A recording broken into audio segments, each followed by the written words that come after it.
શહેરમાં ખુલ્લેઆમ ઇંગ્લિશ દારૂ ડી ક્વોલિટીનું અને દેશી દારૂ ઇન્જેક્શનો નાખીને કેમિકલ વાળું દેશી દારૂ ખુલ્લેઆમ વેચાય છે અને આ દારૂ વેચાવા માટે પોલીસ એમને મદદ કરે છે. પોલીસ જ એમને કહે છે કે તમારે દારૂ વેચવાનું અને પોલીસ દ્વારા જે હપ્તા ઉઘરાવવામાં આવે છે એના 35 જેટલા વિડીયો ફૂટેજ અમને આપી ગયા છે.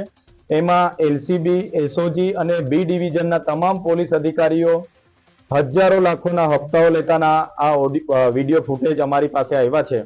ત્યારે અમે સરકારને કહેવા માંગીએ છીએ, દારૂબંધીના નામે કરોડો રૂપિયાનો ખર્ચો થાય છે. ગાંધીના ગુજરાતમાં મોટા મોટા ફાંકા ફોજદારી કરવામાં આવે છે. આ પોલીસની રહેમ નજર હેઠળ આટલી બધી હપ્તાખોરીથી આ જે દારૂના ધંધા ભરૂચ જિલ્લામાં ચાલે છે એના હપ્તા મને લાગે છે કે ઉચ્ચ સ્તરીય પોલીસ અધિકારીઓને તો જતા જ હશે, પણ ભાજપના કમલમ સુધી જતા હશે એવું મને લાગી રહ્યું છે. તો જ આટલા મોટા પ્રમાણમાં ઇંગ્લિશ દારૂ અને દેશી દારૂના ખુલ્લેઆમ ઠેકાઓ ચાલે.